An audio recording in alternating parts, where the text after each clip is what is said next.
Untuk semua yang gembleng, tolong kalau ke toilet hati-hati nggih.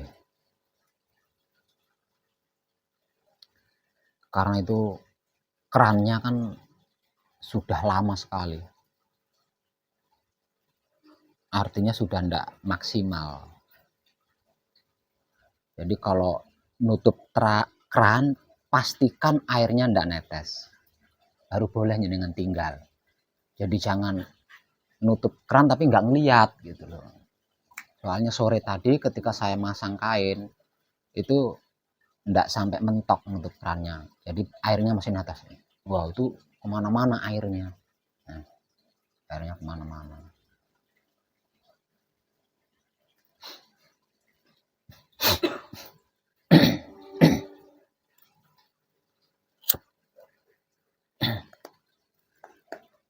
Udah waktunya ganti tuh kerannya.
Tadi ada yang baru datang.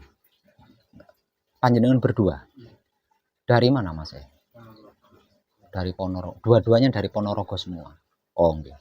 Ponorogonya mana? Kecamatan Bungkal. Bungkal. Ponorogo Selatan. Nggih.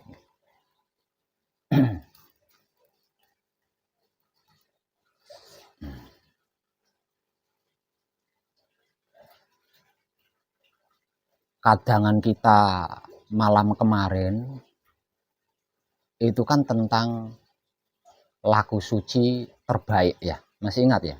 Tentang laku suci terbaik.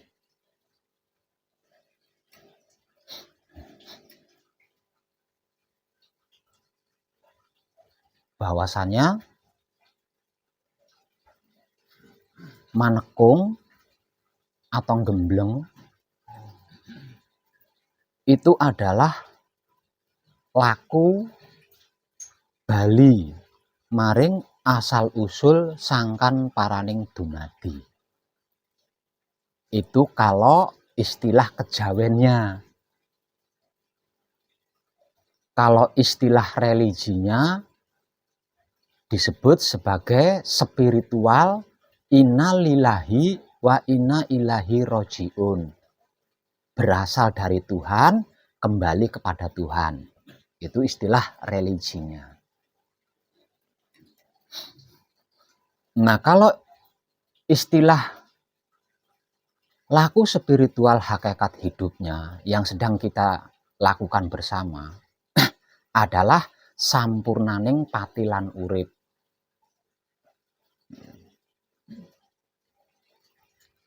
Kalau istilah sejarahnya disebut juga sebagai Isra Mi'raj, perjalanan jiwa raga kembali kepada asal usul kejadian, yaitu suci.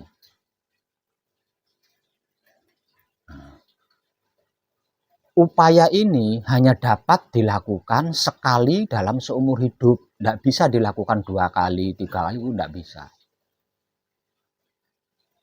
Hanya dapat dilakukan sekali dalam seumur hidup.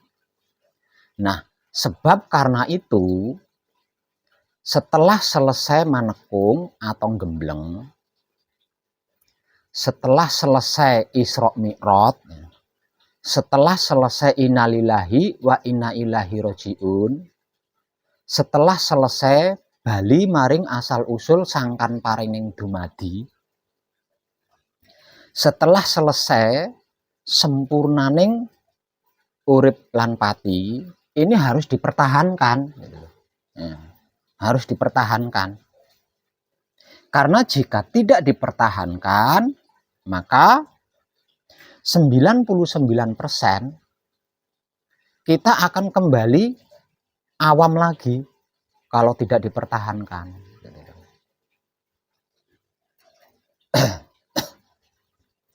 Dikarenakan ini tentang suci,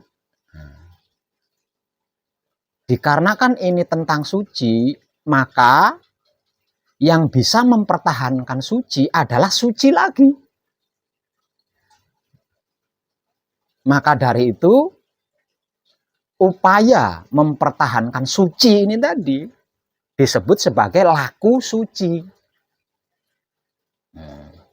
Artinya, setelah panjenengan selesai manekung atau gembleng nanti, laku panjenengan itu akan berubah, naik ke level lebih tinggi dari seluruh laku yang ada di dunia ini, yaitu laku suci. Nah, laku suci ini adalah laku tertinggi, dan laku suci inilah satu-satunya laku yang bisa mempertahankan suci.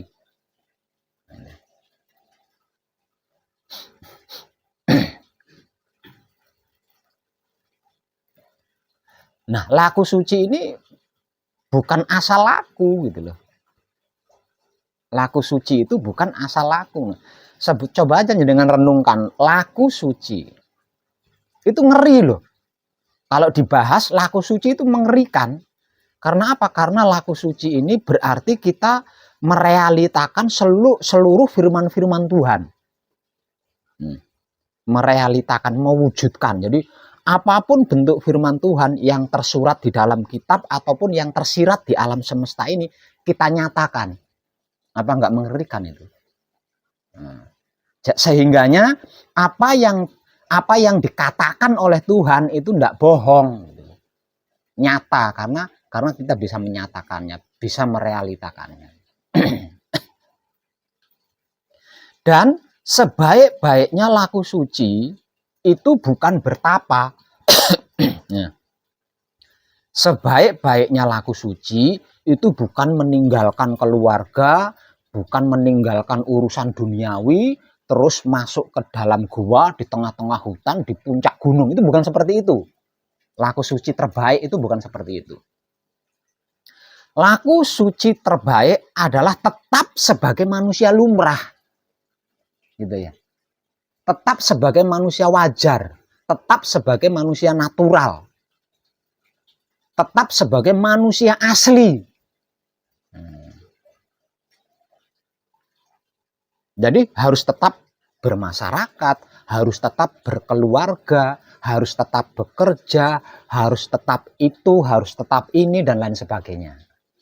Hal tersebut disebut sebagai tapa ngerame. Tapanya itu tapa ngerame, bukan tapa meninggalkan duniawi, terus pergi seorang diri masuk ke dalam gua, di tengah hutan, di puncak gunung, bertahun-tahun. Enggak seperti itu. Tapi tapanya tapa ngerame. Dan sebaik-baiknya tapa ngerame adalah laku sifat dan laku sikapnya itu sebagai kekudangane Romo. Nah, itu sebaik-baiknya tapa ngerame loh ya. Sifat sikapnya artinya jiwa raganya, luar dalam ya. Luar dalam itu sebagai kekudangane Romo, yaitu menjadi kitab suci sejati, ada makna bagi sesama makhluk hidup wujudnya. Nah, menjadi wulangreh sejati bagi sesama makhluk hidup kata-katanya. Menjadi berbudi bawa laksana bagi sesama makhluk hidup tingkah lakunya. Nah, itu tapa ngerame terbaik dari sekian banyak jenis tapa ngerame. Jadi tapa ngerame terbaik itu bukan bisu, budek, micek, bukan ya. Tapa ngerame terbaik itu bukan bisu, budek, micek. Tapa ngerame terbaik adalah memperlakukan jiwa raganya sendiri sebagai kekudangane Rama. Itu terbaik.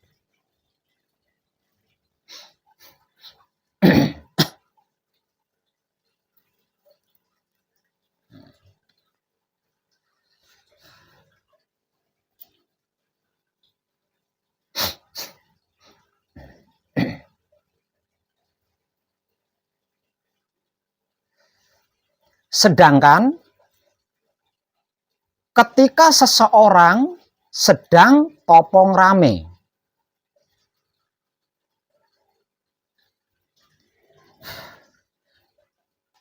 mendirikan dirinya sebagai kekudangane Rama, itu tidak semudah membalikkan telapak tangan. Nah, karena di ranah ini atau dimensi ini dikatakan oleh Tuhan, jangan bahagia dulu, jangan puas dulu, jangan bangga dulu, karena merasa sudah beriman. Kalau aku belum menguji keimananmu. Mempraktekkan kekudangannya Rama itu adalah tanda bukti kalau kita itu beriman. Artinya, tahu iman kan? Yang selama ini saya istilahkan sebagai wahyu pancalaku. Artinya ada kepasrahan di dalam diri panjenengan itu. Ada penerimaan di dalam diri panjenengan itu. Ya.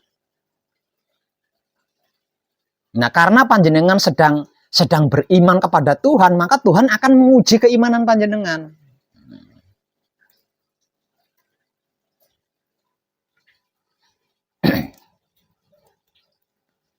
Lah, caranya Tuhan, caranya Maha Suci menguji keimanan kita melalui salah satu 4 saudara kita, yaitu Supiyah, yang tinggal di dalam lidah kita, yang tidak bertulang, sembunyi di dalam mulut. Artinya, siapapun dia, ketika mengitab sucikan wujudnya, ketika mewulangreh sejatikan kata-katanya, ketika membudi bahwa laksanakan tingkah lakunya, maka dia akan berhadapan dengan Supiyah ini tadi. Berhadapan dengan lidahnya sendiri. Artinya di situ tidak mudah loh, nggih. Seperti yang sudah saya bahas malam kemarin untuk panjenengan.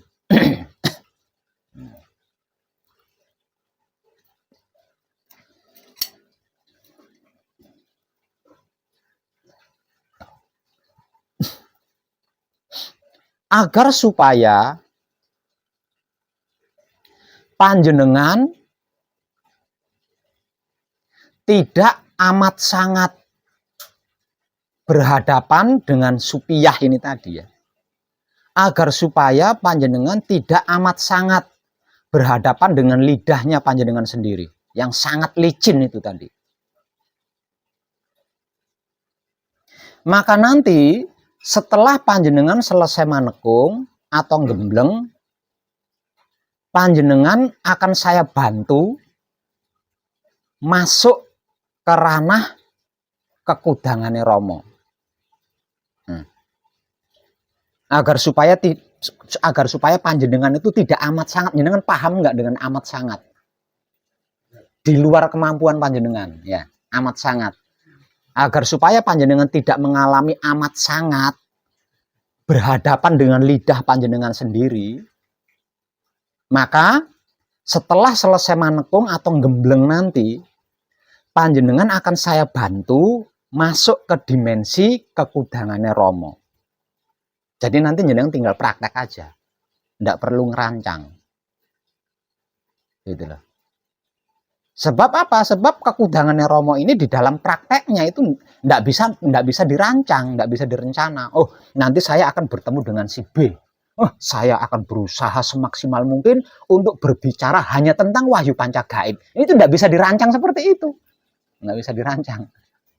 Nah, makanya saya katakan agar supaya panjenengan tidak amat sangat menghadapi Supiyah, menghadapi lidah panjenengan sendiri, maka panjenengan akan saya bantu masuk ke ranah kekudangannya Romo. Dengan begitu, tanpa panjenengan rancang, panjenengan bisa praktek karena ada bahannya. Oke.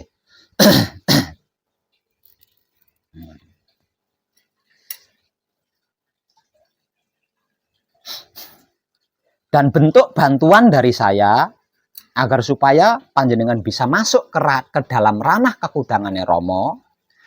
Nanti setelah selesai manekung atau gembleng, saya minta nomor WhatsApp panjenengan yang aktif. Nah, dengan alamat panjenengan. Nah, berbahan nomor WhatsApp dengan alamat ini, saya akan memasukkan panjenengan ke ranah kekudangannya Romo. Caranya seperti apa? Caranya seperti ini.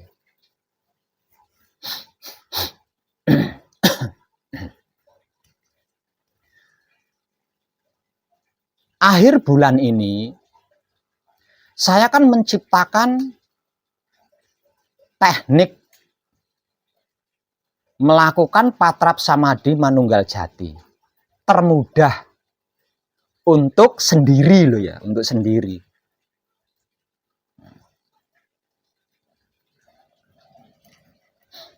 Dan motivasinya nanti akan panjenengan dapatkan ketika panjenengan selesai manekung atau gembleng. Plus ada tertulis di dalam buku Kunci The Power. Nah, kadang panjenengan yang selesai manekung, selesai gembleng lebih dulu. Ini di dalam bukunya kan nggak ada ini nih. Ya. Nggak ada teknik melakukan patrap samadhi manunggal jati termudah untuk sendiri dilakukan di rumah gitu. Nah ini buku yang lama kan nggak ada ini, belum, karena saya belum menciptakan, karena saya masih menunggu obah polahnya Poro Kadang tanpa bantuan saya. Namun dalam kenyataannya kan ada banyak yang belum bisa. Bisanya ketika saya temani di puncak manekung saja. Setelah pulang praktek sendiri itu mereka masih mengalami kesulitan. Karena apa? Karena patrap samadhi manunggal jati yang dipraktekkan ketika manekung atau gembleng, ini langkah-langkahnya kan rumit banget. Ya, langkah-langkahnya rumit banget. Sudah rumit, ada 3 syarat yang harus, bersifat harus. 3 syarat ketika melakukan patrap samadhi manunggal jati, ini harus, tidak bisa tidak. Apa itu 3 syarat yang harus? Yang bersifat harus ketika sedang melakukan patrap samadhi manunggal jati. 1. Posisi badan harus siap. Panjenengan tahu siap enggak? Ada enggak orang siap begini tuh? Ada enggak orang siap begini tuh? Kayaknya enggak ada ya. Siap itu pasti gini ya. 1 itu.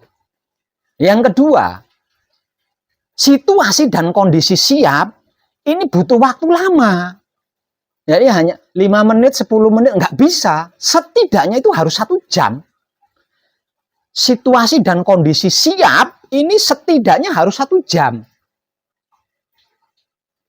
Yang ketiga, selama siap 1 jam, ini otak atau pikirannya harus benar-benar terjaga. Hati atau batinnya harus benar-benar terjaga. Kelamin atau syahwatnya harus benar-benar terjaga. Untuk yang sudah di manunggal jati ini kan dimotivasikan kan? Nah kalau 3 syarat yang bersifat harus ini tidak dilakukan, cuma dilakukan salah satunya misalnya. Tubuhnya siap. Tapi cuma 15 menit. Tidak bisa. Tubuhnya siap. Waktunya bisa lama, bisa sampai setengah jam, 1 jam, atau lebih dari 1 jam. Tapi setelah 10 menit, tubuh yang siap ini tadi, dung. Udah ini nggak bisa. Atau tubuhnya siap, durasi waktu samadhinya lama, lebih dari 1 jam, tapi pikiran dari otaknya ini juga nggak bisa. Sulit kan? Nah, itu letak sulitnya di situ. Itu patrap samadhi manunggal jati. Jadi tiga ini bersifat harus. Modalnya kita manunggal jati adalah tiga ini tadi. Kalau enggak, ya enggak bisa.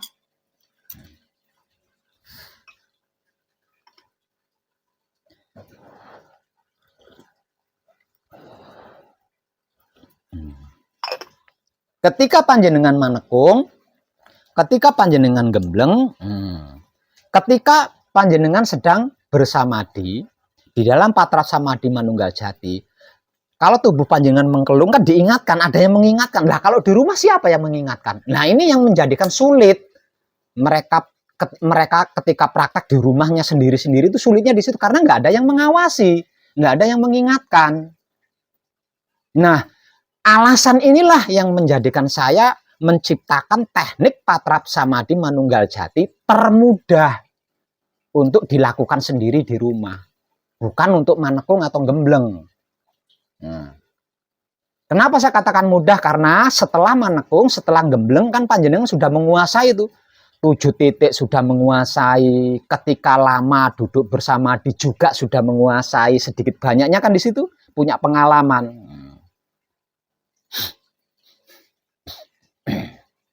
Nah itu di buku lama kan tidak ada, adanya di buku baru ini.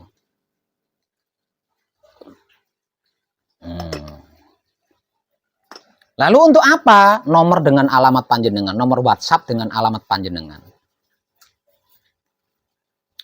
Nomor WhatsApp dengan alamat tinggal panjenengan, ini nanti akan saya share di grup. Ini kadang kita yang baru selesai manekung atau gembleng hari ini. Ya kan? Nomor WhatsApp-nya, alamatnya. Untuk siapapun yang masih belum bisa patrap samadhi manunggal jati, silahkan datang langsung kepada beliau untuk mengucapkan selamat karena sudah menyelesaikan manekung atau gembleng, sekaligus minta fotokopi buku. Ini tujuannya. Itu bahan dari saya. Setelah itu, nah nanti poro kadang yang dekat di sekitar panjenengan kan pasti menghubungi jenengan melalui WhatsApp itu ta, menghubungi panjenengan. Ketika panjenengan menyambut telepon itu dengan baik dan mempersilahkannya, nah di sini panjenengan sudah menjadi kitab suci sejati ada makna bagi orang tersebut. Nah setelah menghubungi panjenengan minta rute, petunjuk jalan mungkin dan lain sebagainya, datanglah dia ke tempat panjenengan. Dan panjenengan menyambutnya dengan baik. Mungkin jenengan sugi wedang atau rokok kan? Nggak mungkin, enggak kok. Pelit. Orang ketang di banyu bening toh. Itu jenengan sudah menjadi kitab suci sejati ada makna bagi kadang tersebut. Nah, nanti di tengah-tengah ngobrol, kan pasti dia bertanya, gimana panjenengan sudah bisa belum patrap samadhi manunggal jatinya? Nah, dia kan nanya seperti itu. Nah, panjenengan harus menjelaskan loh ya. Jujur, menjelaskannya jujur ini. Nah, di situ panjenengan sudah menjadi wulangreh sejati bagi kadang kita tersebut. Kemudian setelah selesai obrolannya, panjenengan meminjamkan buku tersebut untuk difotokopi dan dijilid. Tapi enggak minta mahar. Enggak minta mahar. Ini saya pinjami bukunya, tapi mas kawinnya 100.000. Nah, jenengan enggak seperti itu gitu loh ya. Enggak seperti itu. Biarkanlah. Lah di sini jenengan sudah berbudi bahwa laksana bagi kadang tersebut. Oh, masuk jenengan kan? Lah ini tidak akan satu kadang saja. Ya kan? semua kadang panjenengan yang dekat dengan panjenengan, yang satu kota dengan panjenengan, pasti akan satu persatu atau rombongan akan menemui panjenengan. Artinya panjenengan akan sebagai kekudangannya Romo berulang-ulang kali. Tinggal jenengannya teliti enggak. Kalau panjenengannya teliti, 7 kali berturut, nah, seperti yang sudah saya katakan kemarin ya, 7 kali berturut-turut kok jenengan berhasil, tetap bukunya gratis, tetap nyugui wedang, tetap mempersilahkan mereka toh. 7 kali berturut, nah jenengan udah sukses nih, ya. Sudah sukses mengajak saudara Supiah yang duduk di lidah licin ini tadi untuk ikut serta laku suci mempertahankan hasil manekung atau gemblek. Gampang toh? Nah, itu. Itu caranya gitu ya. Hati-hati, tapi di situ hati-hati. Tidak menutup kemungkinan nanti Supiah panjenengan ngedumel itu. Biaya saya dari rumah ke Jonggolo Manik sekian ya. Iya, itu ngedumel itu ada itu. Hati-hati jenengan. Delalah kok ya orang derokok. Iki kesempatan nih. Hati-hati beneran, hati-hati. Ya, nggak menutup kemungkinan itu. Itu. Jadi saya minta kerja sama panjenengan untuk membantu para kadang kita yang edisi lama loh ya, edisi lama. Yang untuk yang masih kesulitan, ya tidak semua mengalami kesulitan sih, enggak semua.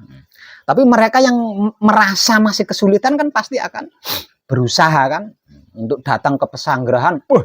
Ya kalau yang di daerah sini, kalau yang di Sumatera apa kan, kan kasihan, biayanya nggak sedikit kan.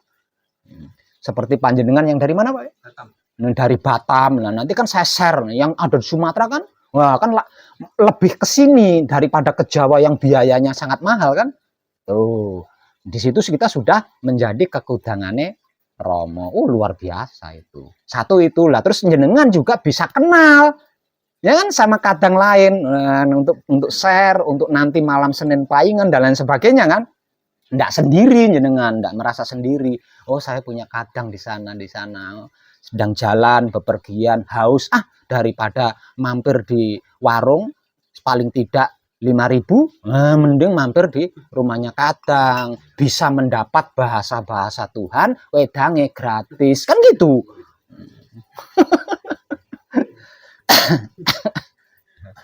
Nah gitu ya. Nah itu. Itulah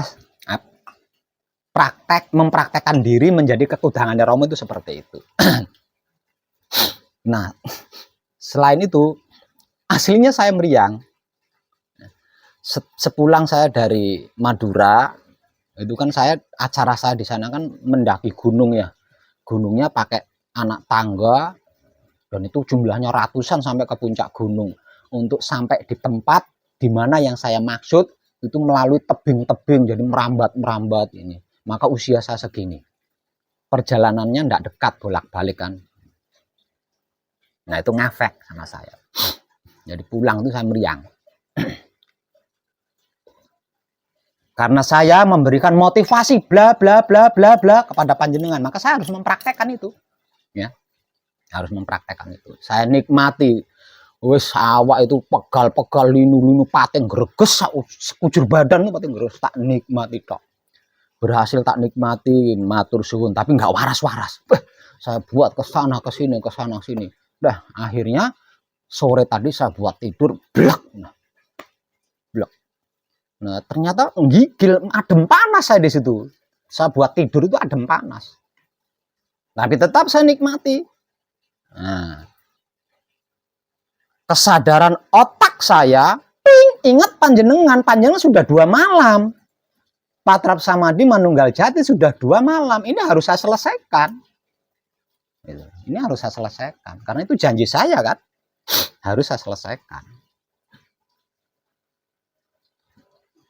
Karena saya ingat sama panjenengan berdua yang sudah di tahapan Patrap Samadhi Manunggal Jati 2 malam ini, maka saya paksa bangun. Saya paksa bangun minum bodrek sama remasil. Ini sudah saya sudah mengingkari loh di sini ya.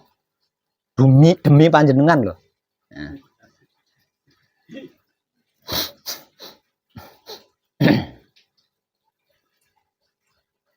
Minum bodrek sama remasil. Bodreknya 2, remasilnya 2. Minum.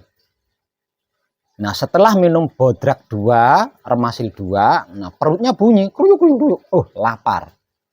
Ini harus saya kasih makan. Mungkin kalau perutnya enggak kosong, mending. Itulah, mending. Saya nanya, ternyata belum ada lauk. Nah, 2 bodrek, 2 remasil ini enggak mempan ternyata. Akhirnya saya minum 2 lagi. Bodreknya 2, remasilnya 2. Sambil nunggu lauk untuk makan.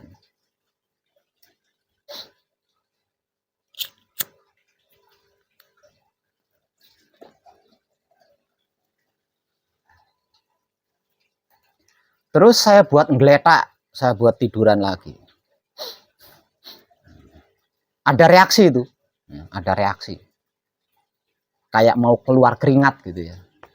Nasinya datang. Ya, nasinya datang. Akhirnya saya makan. Lupa. Nasi ini saya sempurnakan. Nah, ini gara-garanya. Sehingganya makanan yang sudah saya sempurnakan ini kan melawan bodrek yang tidak saya sempurnakan tadi. Bodrek sama remasil itu kan dilawan sama makanan itu. Nah, habis ngreges lagi, minum lagi 6 piro. Minum lagi, bodreknya 3, remasilnya 3. Saya minumin lagi. 6 tambah 6, 12. Kalau bukan saya mungkin overdosis ya. Memang harus overdosis. Kalau nggak overdosis nggak mempan ya. Obat itu nggak mempan, harus dengan overdosis. Nah. Setelah minum lagi 6, nah baru bios keringatnya itu keluar semua. Wes. Kalah itu makanan yang saya sempurnakan tadi kalah. Soalnya ini sore orang disempurnakan, dulu orang disempurnakan kan kejepit dia di dalam kan. Kejepit di dalam. Ya, ini baru enteng. Nah, saya buat mau ke sini. Tuh.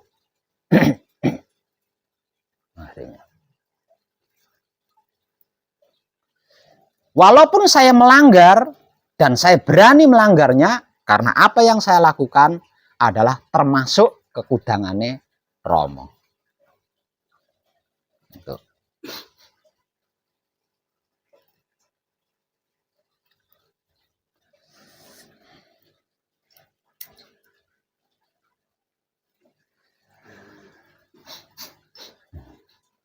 Paham nggih?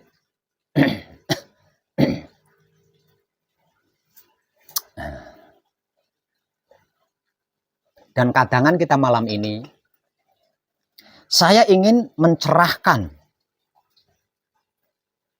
laku spiritual hakikat hidup panjenengan tentang kode-kode etik yang ditinggalkan oleh para pendahulu kita. Jadi sesungguhnya para pendahulu kita itu meninggalkan kode-kode spiritual kepada penerusnya, kepada kita-kita gitu. Namun kita-kitanya yang tidak peka, tidak bisa mengerti tentang hal itu.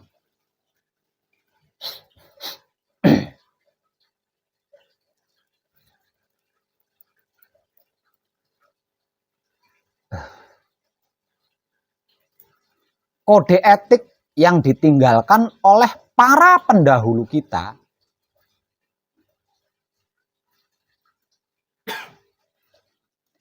adalah bilangan 5. Bilangan 5. Nah, bilangan 5 ini adalah kode etik atau kode etik spiritual yang ditinggalkan oleh para leluhur kita sebagai jejak, dengan harapan nanti anak cucunya menapaki jalan tersebut menggunakan kode-kode tersebut. Nah, bilangan 5 ini ada di dalam spiritual apapun. Entah itu spiritual religi maupun spiritual non-religi. Bilangan 5 ini selalu ada. Bahkan sampai ke politik negara.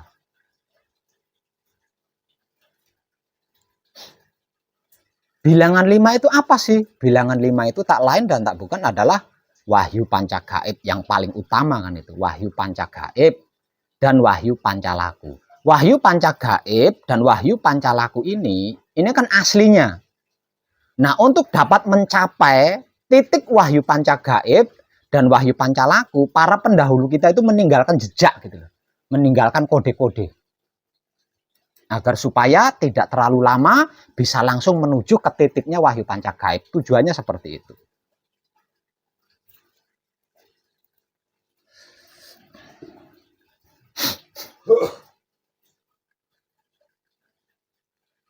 Dan bilangan 5 ini ada di setiap ibadah di dalam agama atau religi, spiritual religi. Spiritual religi itu maksudnya agama. Nah, di ibadah-ibadah agama ini selalu menggunakan bilangan 5.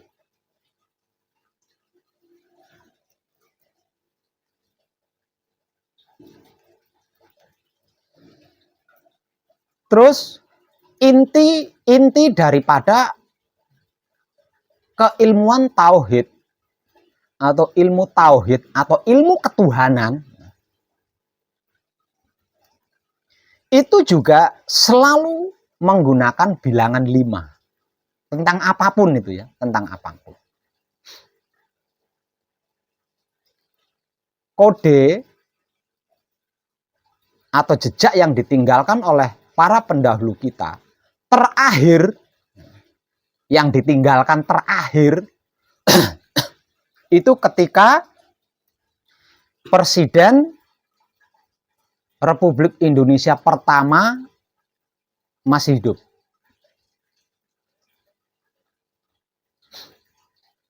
Lah, Presiden RI pertama itu kan putra kekudangane Romo.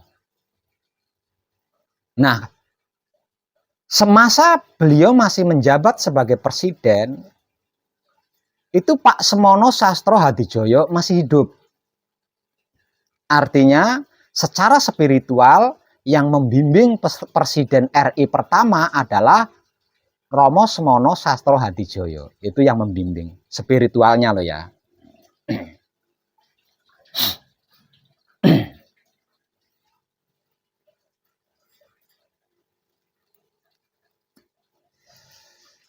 Dan Romo Semono Sastro Hadijoyo melayani loh ya, melayani. Kenapa? Romo Semono Hadijoyo melayani Bapak Soekarno atau Bung Karno berpolitik bangsa dan negara. Karena Pak Semono Sastro Hadijoyo tahu kalau Bapak Soekarno punya peran untuk itu. Sebagaimana peran yang harus diperankan oleh Pak Semono Sastro Hadijoyo. Walaupun Pak Semono Sastro Hadijoyo ini dalam keadaan manunggal jati, dia tetap sebagai opsir Angkatan Laut. Waktu itu masih banyak terjadi peperangan-peperangan kecil di mana-mana. Artinya, Pak Semono Sastro Hadijoyo ini ketika masih sebagai opsir Angkatan Laut di era masih perang itu ya, dia pun membunuh loh ya. Membunuh para penjajah-penjajah. Nah, beliau melakukan itu karena memang itu perannya gitu. Peran yang diberikan oleh Romo, peran yang diberikan oleh Mahasuci kepada Pak Semono Sastro Hadijoyo. Makanya walaupun dalam keadaan manunggal jati, beliau diangkat menjadi opsir Angkatan Laut, tetap iya. Dan berangkat bertugas, diperintah untuk berangkat bertugas, tetap iya. Nah, walaupun yang mengangkat dan memerintahkan tugas itu adalah anak buahnya katakanlah. muridnya, ya kan? Muridnya. Nah ini yang dimaksud topo ngerame. Jadi tidak meninggalkan duniawi terus burang menyendiri itu enggak. Gitu ya.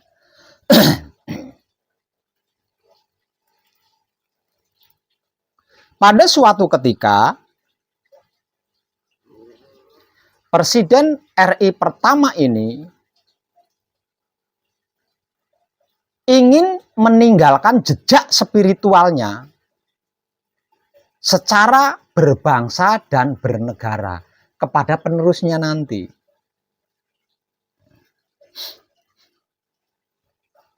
Hal ini dibicarakan kepada Pak Semono Sastro Hadijoyo.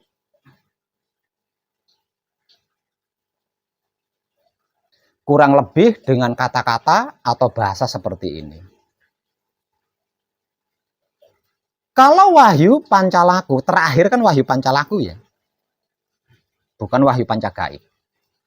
Kalau Wahyu Pancalaku yang menjadi sifat dan sikapnya Wahyu Pancagaib, saya bawa masuk ke dalam politik negara agar supaya bangsa NKRI itu mudah memahaminya. Bagaimana? Maka tentang ini terciptalah Pancasila. Berapa bilangan itu Pancasila? Jadi Wahyu Pancagaib, Wahyu Pancalaku, kalau dimasukkan ke ranah berbangsa dan bernegara, maka seperti 5 sila di dalam Pancasila. Tapi banyak yang nggak ngeh di situ. Banyak yang nggak ngeh. Artinya Pancasila itu bukan sembarangan diciptakan itu. Itu bukan sembarangan diciptakan. Dan itu kreatifnya, spiritualnya Presiden RI pertama. Coba kalau Presiden RI pertama tidak nodong itu ke Pak Semono Sastro Hadijoyo. Jadi kalau panjenengan ingin mengetahui arti makna apa dan bagaimana itu Wahyu Pancagaib, Wahyu Pancalaku, secara berbangsa dan secara bernegara, silahkan baca Pancasila.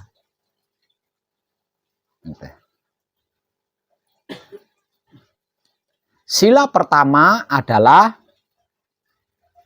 tujuan daripada kunci. Sila kedua, tujuan daripada paweling. Sila ketiga, tujuan daripada asmo. Sila keempat, tujuan daripada mijil. Dan sila kelima, tujuan daripada singkir. Itulah Pancasila. Kalau dimasukkan ke ranah politik bangsa dan negara loh ya.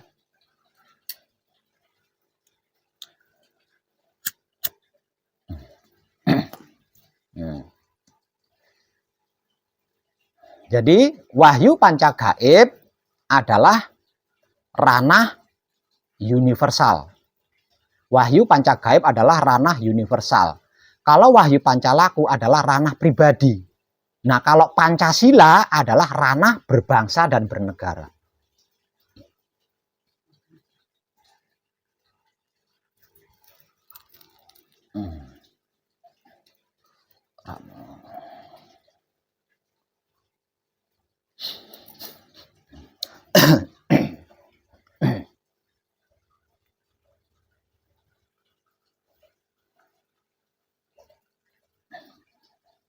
Lah, dengan terciptanya Pancasila bagi NKRI, maka siapapun boleh berpolitik. Hanya berpedoman dengan Pancasila loh ya. Putra kekudangane Romo manapun boleh jadi presiden. Boleh jadi PNS, boleh jadi pegawai, tapi harus berpedoman dengan Pancasila loh. Karena jika tidak, meleset dari Wahyu Pancagaib. Berpedoman pada Pancasila dan mempraktekkan Pancasila itu selama masa jabatannya. Kalau enggak ya berarti keluar dia.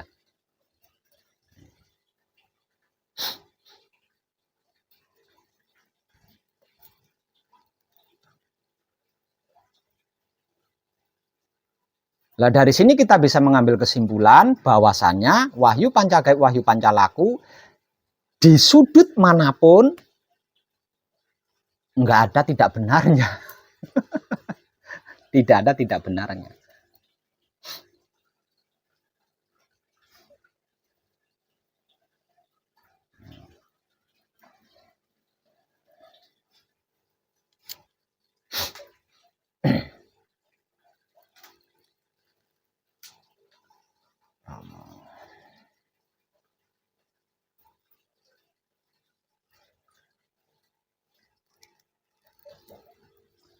G.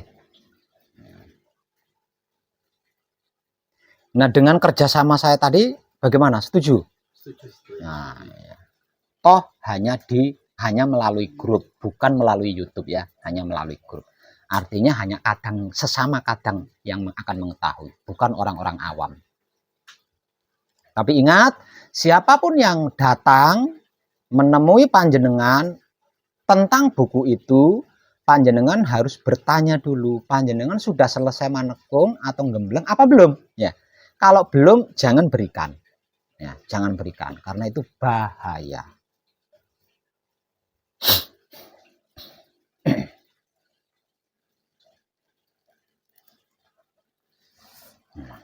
Ya, seperti panjenengan dari Kediri, dari Jombang ya, Nganjuk dari Kediri, dari Nganjuk. Di Nganjuk juga sudah ada sebenarnya, di Nganjuk sudah ada, tapi kan kemungkinan ada yang jauh kan, mungkin lebih dekat dari tempat tinggal panjenengan, dari Medan, dari Sumatera, ya kan banyak kan nanti.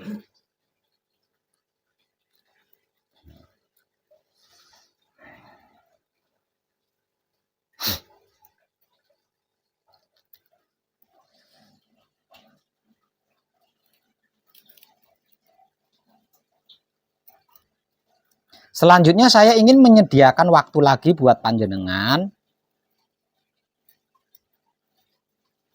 untuk bertanya. Mungkin ada yang masih belum dimengerti atau dipahami. Agar supaya bisa mengetahui, coba panjenengan bertanya. Ada enggak? Siap. Itu untuk perjalanan roh manusia hidup itu penjabarannya antaranya tidak ada apa-apa sama alam suwung atau gunung-gunungnya gimana? Beda. Ya. Beda. Kalau suwung itu dimensi, itu keadaan. Kalau tidak ada apa-apa, apa-apa tidak ada, itulah maha suci. Nah, maha suci itu bukan dimensi, bukan keadaan, ya. Bukan alam. Tapi maha suci itu justru wadahnya seluruh dimensi.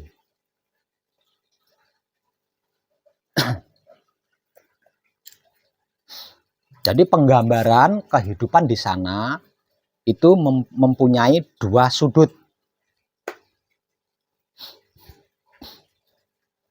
Sudut pertama yaitu neraka atau surga yang selama ini kita dengarkan.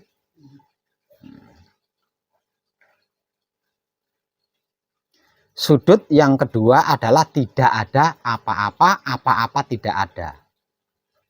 Lah, itulah Kanjeng Rama Sejati Gusti Prabu Heru Cokrosemono. Surga atau neraka itu adalah alam atau dimensi atau tempat. Alam apa, dimensi apa, tempat apa, menunggu. Menunggu apa? Giliran reinkarnasi. Menunggu giliran reinkarnasi dengan keadaan enak, itulah disebut surga. Menunggu giliran reinkarnasi dengan keadaan tidak enak, itulah yang disebut neraka. Dua-duanya tetap tempat penantian. Apapun alasannya, dua-duanya adalah tempat menunggu berreinkarnasi. Tidak ada apa-apa, apa-apa tidak ada, itulah asal-usul seluruh makhluk. Itulah Kanjeng Rama Sejati Gusti Prabu Heru Cokrosemono. Yang seharusnya seluruh makhluk itu kembali ke situ. Bukan ke surga maupun neraka. Itu dua sisi ya.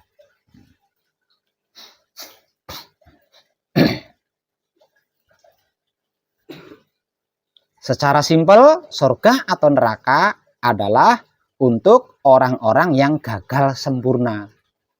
Sedangkan Kanjeng Rama Sejati Gusti Prabu Heru Cokrosemono atau tidak ada apa-apa tidak ada adalah untuk yang berhasil sempurna atau innalillahi wa inna ilaihi rajiun. Seperti itu. Itu secara simpel pemaknaannya. Nah, untuk yang gagal sempurna maka akan melewati tahapan-tahapan yang tergambar di situ. Ya. Jadi sebelum sampai di surga maupun sebelum sampai di neraka itu melalui tahapan-tahapan yang saya jelaskan. Ada alam ini ya, itu. Nah, untuk yang berhasil sempurna, ya lolos tanpa melalui itu semua, langsung les. Itu berarti alam sunyi kita masih bisa melihat tapi kosong gitu. Iya. Alam suwung.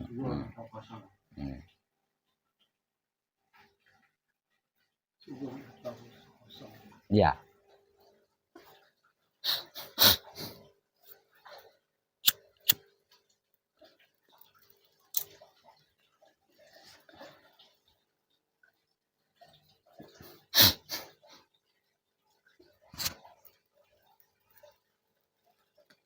Ada pertanyaan lagi? Ya.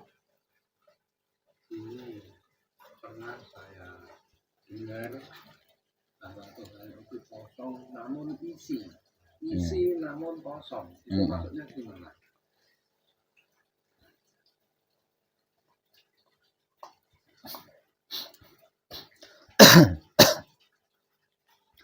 Tuhan itu kosong namun isi namun kosong. Tuhan itu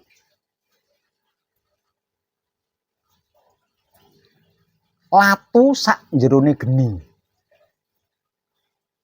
atau geni sak jerone latu. Tuhan itu tan kinaya ngopo. Artinya tidak bisa digambarkan, tidak bisa diumpamakan. Itu masih alam suwung.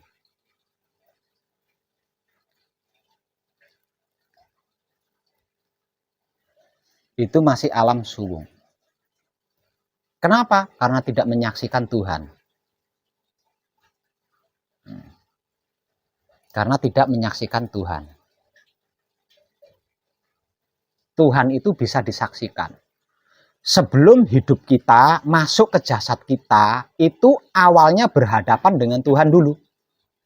Artinya hidup kita itu sudah tahu Tuhan itu seperti yang dimaksud Tuhan itu seperti apa, bagaimana itu hidup kita tahu. Ya. Karena berhadapan dulu, melakukan perjanjian dan lain sebagainya, baru diperintah memasuki jasad. Jadi sebelum kita lahir ke muka bumi ini, sesungguhnya kita itu sudah berhadapan dengan yang dimaksud Tuhan. Entah itu sedulur papat kita maupun hidup kita. Begitu juga dengan 4 anasir atau sedulur papat kita. Sebelum diperintah untuk menjadi alatnya hidup, mereka berempat pun berhadapan dengan Tuhan dulu. Makanya di dalam kitab dinyatakan, sesungguhnya engkau sudah menyaksikan aku sebelum ini. Kenapa sekarang jadi tidak bisa? Kan gitu. Kenapa dikatakan Tuhan tidak bisa digambarkan?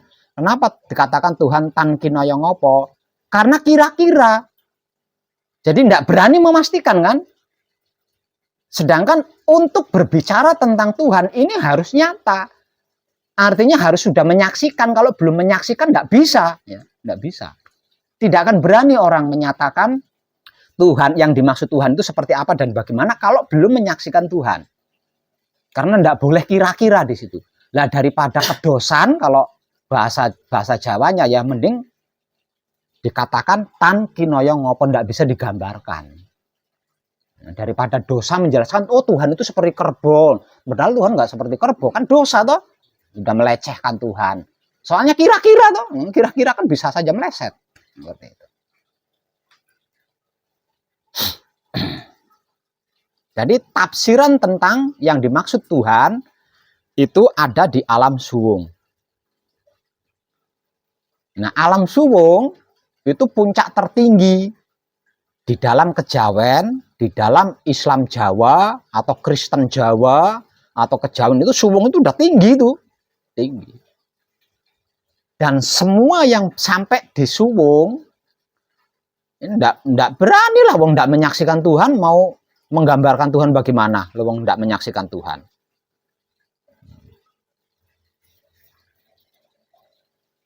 Nah, alam suwung ini di dalam sejarah kenabian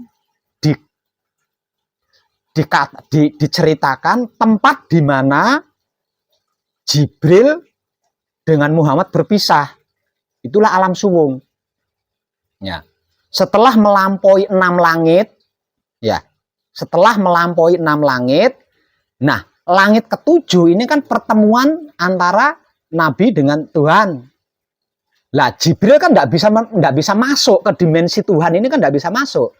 Maka berpamitlah di sini Jibril, wahai utusan Tuhan, langkah selanjutnya engkau harus sendiri. Aku nggak bisa menemani karena aku bisa hancur kalau berhadapan dengan Tuhan. Sebab itu adalah ranahmu. Jadi engkau harus melanjutkan perjalanan ini sendiri dan aku akan menunggumu di sini. Nah, inilah alam suwung. Alam suwung itu tempat di mana malaikat Jibril yang menemani Nabi menemani Nabi Mi'raj kala itu berpisah. Nah, Jibril mundur dari alam suwung, yaitu ke langit ke-6, sedangkan utusan Tuhan ini melanjutkan perjalanannya menembus langit ke-7 untuk bertemu dengan yang dimaksud Tuhan. Nah, itu kalau pengertian religi itu seperti itu ya. Namanya tertinggi ya, alam suwung itu tertinggi, alam kosong, alam nol. Kalau istilah meditasinya alam nol. Kalau istilah spiritualnya alam suwung. Kalau istilah keilmuannya disebut alam kosong. Tapi tempat di mana kita tidak bisa melihat apa-apa. Ya. Tapi kan kita bisa melihat tempat kosong itu gitu loh. Bisa dimensi itu. Tempat kosong itu kita bisa melihatnya. Makanya ya, selain tempat kosong itu kita tidak menyaksikan apa-apa. Itu yang disebut alam kosong. Nah, alam kosong itu tempat di mana yang dimaksud Tuhan itu menciptakan. Jadi ketika yang dimaksud Tuhan ini menciptakan apa saja, lah di alam kosong ini loh. Di alam kosong itu. Makanya motivasi yang sering saya berikan, ketika otak panjenengan tidak berpikir, itu kan kosong. Yaitu panjenengan bisa menciptakan apapun yang panjenengan kehendaki. Karena alam kosong adalah alam penciptaan. Maksud?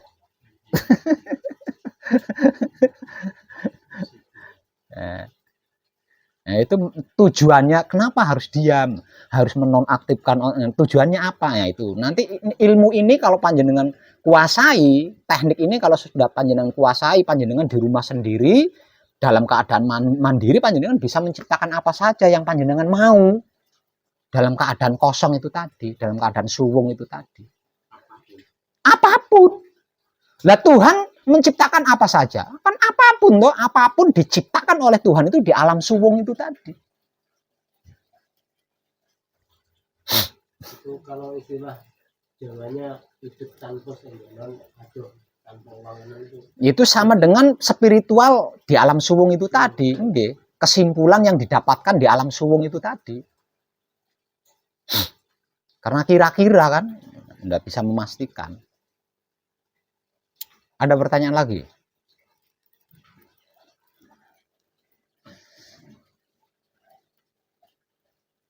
Yang lain ada pertanyaan lagi? Monggo. Iya. Itu saya mau nanya. Keadaan suwung sama hening itu bedanya gimana? Beda. Kalau suwung itu dimensi. Ya, dimensi artinya di luar diri. Ketika kita melakukan perjalanan di luar diri, ketika kita melakukan mi'raj, nah mi'raj itu kan perjalanan jiwa di luar diri ya. Itu salah satunya akan sampai di alam suwung atau dimensi suwung. Nah, kalau hening itu keadaan otak atau pikiran, keadaan hati atau batin, keadaan kelamin atau syahwat yang tidak berkeinginan. Jadi beda. Jadi kalau hening itu ukuran jiwa raga kita. Kalau suwung itu ukuran alam semesta. Ada lagi?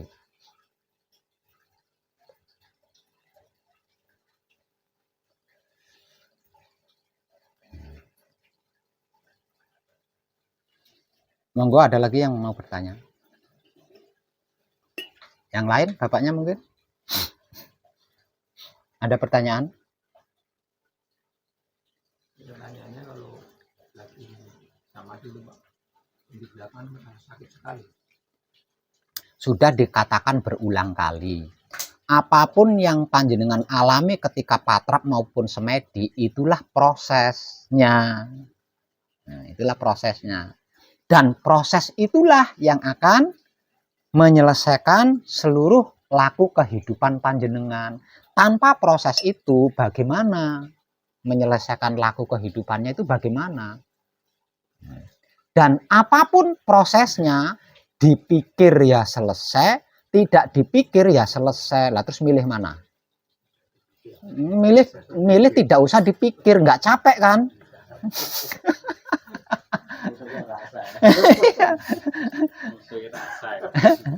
Apapun yang panjenengan alami loh ya. Apapun yang panjenengan alami itulah proses manekung atau gembleng.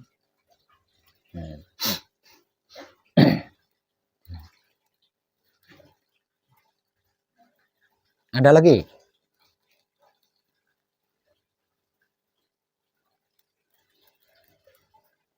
Berarti intinya itu kalau di istilahnya suwung itu sebenarnya makrifat itu ya Pak Wet, aja menyaksikan sama yang disaksikan itu. Enggak. Suwung itu masih sekitar tauhid. Ya, masih sekitar tauhid. Lebih tinggi dari makrifat. Lebih tinggi dari makrifat.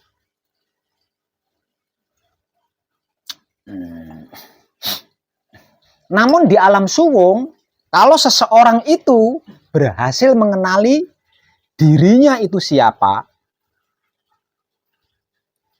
dari mana, untuk apa dan hendak kemana, termasuk makrifat. Termasuk makrifat.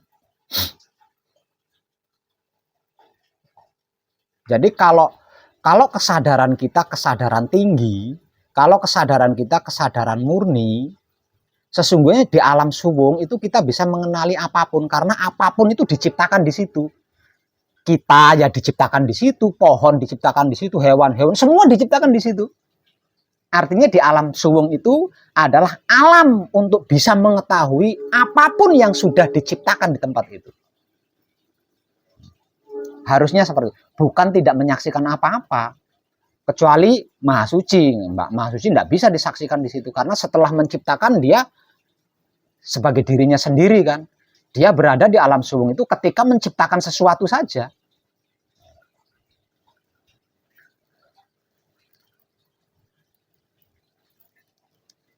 Dan ketika yang dimaksud Tuhan berada di alam suwung untuk menciptakan sesuatu, tidak ada satupun makhluk yang bisa menyadari.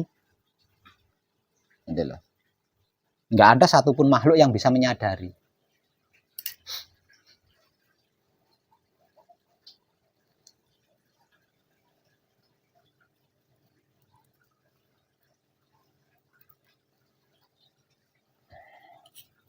Kalau sampai ada makhluk yang bisa menyadari, itu bisa protes. Misal contoh, ada babi bisa menyadari ketika yang dimaksud Tuhan sedang menciptakan sesuatu di alam suwung. Babi itu bisa protes. Nggak mau saya dengan wujud ini, saya maunya didaur ulang. Jadi manusia ganteng kan gitu.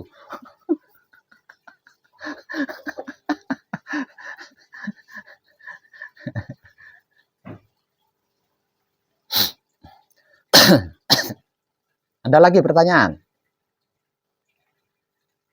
Monggo ditanya. Daripada jadi sesuatu ketika panjenengan patrap samadhi, mending ditanyakan. Daripada jadi beban kan. Ya, satunya yang dari Ponorogo, monggo.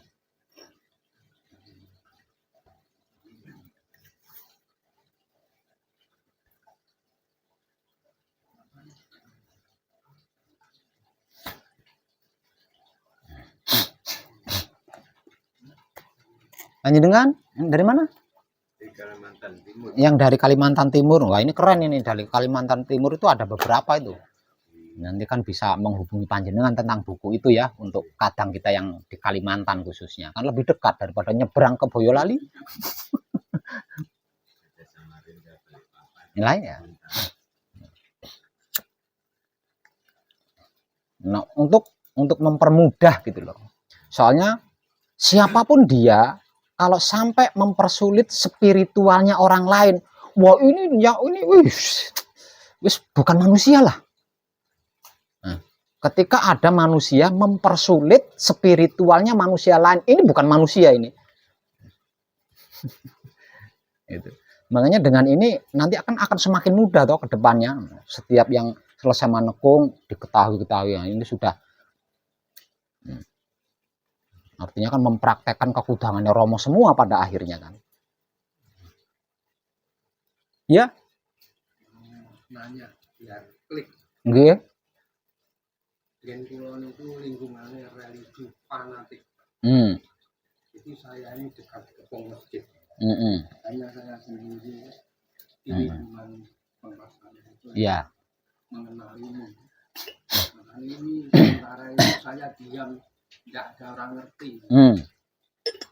Nanti kalau ada kadang, mulai ini ada kadang 1 bulan hanya belum menjelaskan, belum menekung, tidak bisa, tidak berani. Ya. Nah terus? Terus gimana caranya saya di tengah-tengah masyarakat seperti itu? Soal fanatik ekstrem. Bapak siapa? Saya Pak Imam Tugu. Pak Imam dari Ponorogo. Iya. Percayalah Pak Imam, percayalah. Religi apapun loh itu ya. Itu inti saripatinya adalah kebajikan atau kesadaran cinta kasih sayang hidup. Betapapun mereka yang sedang berreligi menuding panjenengan sesat, kalau panjenengan kenyataannya di dalam sehari-hari itu tidak sesat, lambat laun mereka akan diam. Betapapun mereka menganggap panjenengan buruk, kalau panjenengan tidak pernah menunjukkan keburukan dan mereka tidak pernah tahu kalau panjenengan itu buruk, mau apa mereka? Jadi apapun anggapan orang-orang religi, panjenengan harus tetap mempraktekkan, jika perlu memamerkan kebajikan, memamerkan kesadaran cinta kasih sayang hidup. Lah nanti mereka akan menilai gitu loh. Loh, Pak Imam kan sesat. Sesat. Dekat musola, dekat masjid. Akhir-akhir ini nyaris nggak pernah menyentuh musola, nggak pernah menyentuh masjid, nggak pernah menyentuh wihara, nggak pernah menyentuh gereja. Tapi akhlaknya, wow. Ada apa dengan Pak Imam ini ya? Belajar apa Pak Imam ini?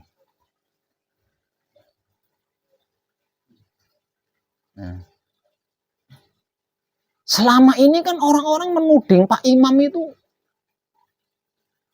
bid'ah, buruk, kafir,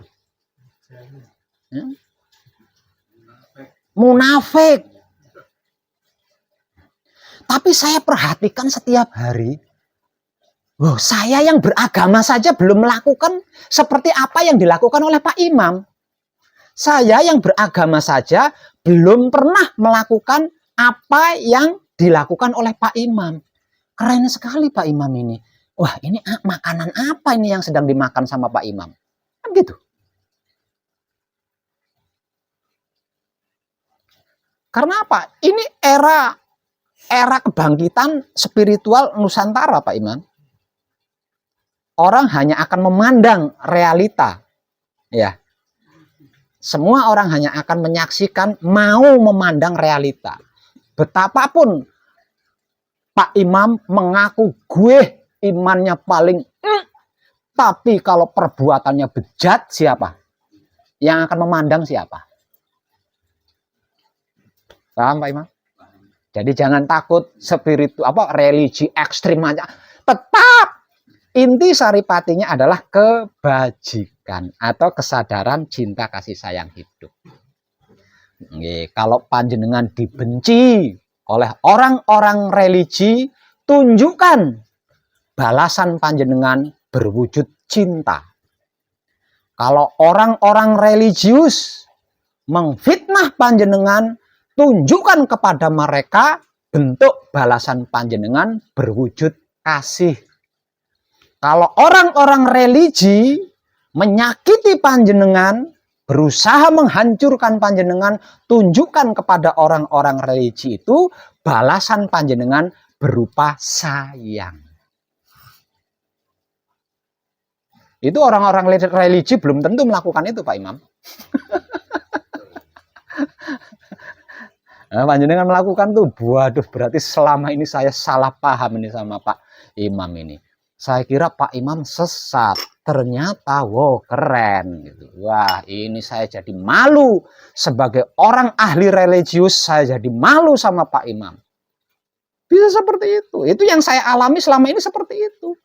Mereka yang pernah nuding saya ini tuh kebelah, nggak ada buktinya. Bukti yang mereka tuduhkan nggak ada sama sekali pada diri saya. Ya kebelah sendiri, pada malu sendiri.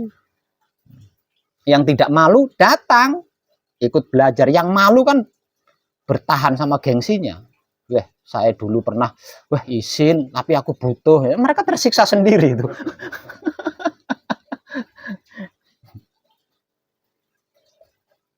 Ada lagi.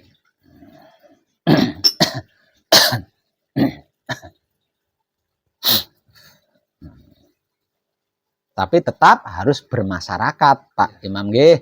Jangan menutup diri, jangan mengucilkan diri, jangan. Wajar saja, natural saja. Tapi jangan aneh-aneh, tunjukkan kebajikan-kebajikan kepada mereka, tunjukkan kesadaran-kesadaran cinta kasih sayang kepada mereka. Supaya mereka juga punya hak untuk tercerahkan, tidak asal berreligius. Selama ini kan hanya ikut-ikutan belaka. Jadi religiusnya itu karena lahir di Indonesia. Karena orang Indonesia, kedua orang tuanya berreligius. Leluhurnya berreligius. Coba kalau lahirnya di luar Indonesia. Yang mungkin kedua orang tuanya religiusnya berbeda. Jadi hanya religiusnya itu hanya sebatas warisan saja. Ikut-ikutan. Makanya mereka mudah sekali nuding orang lain sesat gitu. Karena enggak tahu. Enggak tahu. Jadi agamanya itu hanya warisan belaka.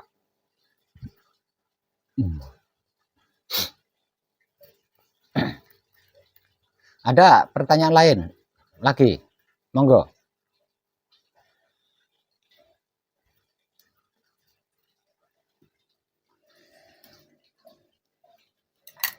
Ada lagi?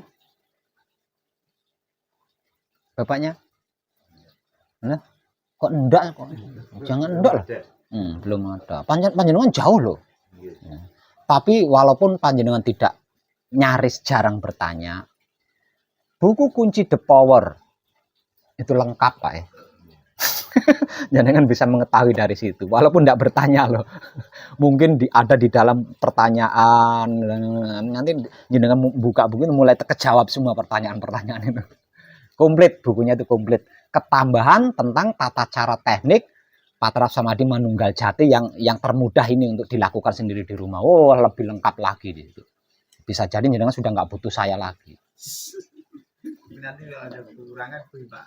Eh? Nanti kalau ada kekurangan istilahnya, wah ini kurang ini ya nanti beli nanya nggak sama Pak We. Lah di buku itu udah Melalui HP lah. itu di buku itu udah lengkap. Oh, gitu. Kekurangan apa lagi? Kalau kangen Pak Wet datang sini. Saya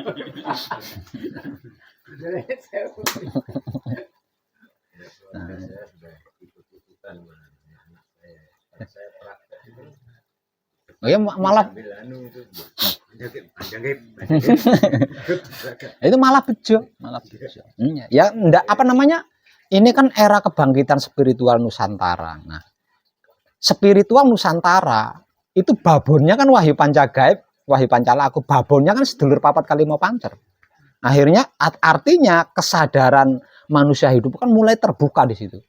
Yang ada garis di situ loh, ada garis Jawa di situ loh. Enggak peduli itu hanya sebatas turunan, enggak peduli. Akan itu kesadarannya terbuka. Nah, kesadaran ini enggak dimiliki oleh orang tua saja. Anak kecil pun punya kesadaran kan. Artinya tanpa dipaksa, tanpa diarahkan, mereka akan terbuka sendiri spiritualnya. Gitu. Karena ini memang eranya, ya. Karena ini eranya. Ya. saya itu pertama kayak ini, tapi setelah saya dongengkan anak dengan apa bacaan puji, tapi dengan untuk wanita tuh udah anu dia merasa ini kan, tapi dengan yang wanita itu jadi kadang saya untuk pria tapi kadang untuk wanita supaya karena anak saya wanita semua kan, Iya. dia merasa mengerti lah istilahnya. Iya. Nah, kalau kesadarannya terbuka, itu kesentuh lah. Dengan bacaan kunci itu tersentuh.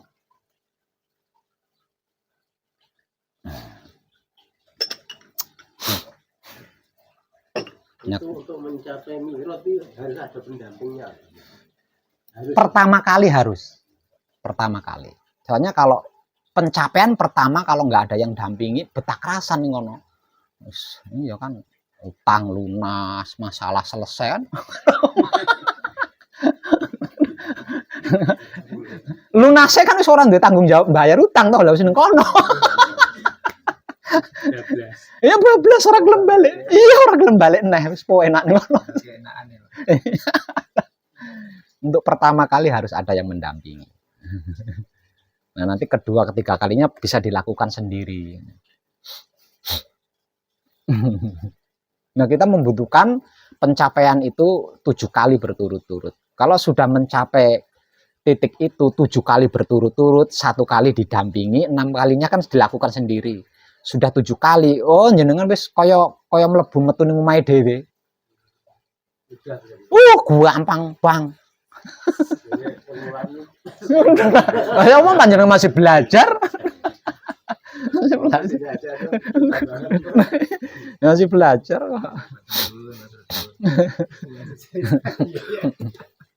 Tapi harus apa 7 kali berturut-turut lah ya, 7 kali. Nah, untuk bisa 7 kali berturut-turut itu harus bisa menghadapi supiah kita juga 7 kali nih.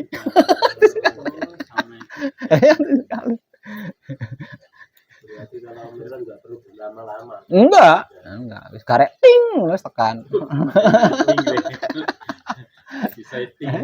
Enggak perlu nyari tempat yang nyaman buat patrasari, enggak. Jenengan mau masuk.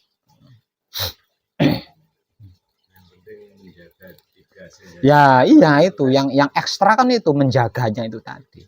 Menjaganya, tapi itu akan menjadi mudah kalau supiah kita sudah ikut serta gitu ya. Sudah menjadi mudah. Menjaga kebersihan 3 singgasana ini, kalau supiah kita sudah ikut serta laku suci itu udah gampang, udah mudah. Susah sulit itu kalau supiah kita ini belum ikut serta laku suci. Dia masih nguji terus, nguji iman kita terus, mau dimingi-mingi, bokong semok. Ayo. Itu perannya supiah itu tadi. Ya, supiah itu tadi menyapa supiah yang ada di dalam bokong semok itu tadi. Lah kok kan koneksi nih, supiah saya dengan supiahnya bokong semok itu koneksi ya. Akhirnya kan seakan-akan kan mameri bokong semok tuh. Ayo ya arep apa. Tapi kalau supiah kita sudah ikut serta laku suci, udah gampang. Udah gampang. Iyalah.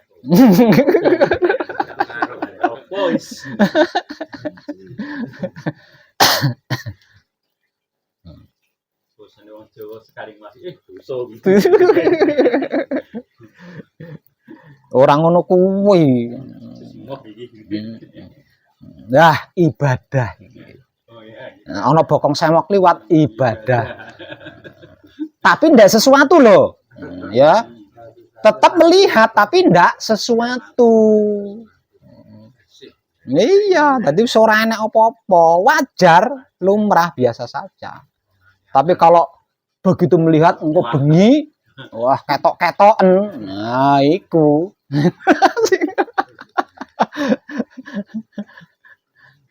Salah satunya seperti itu.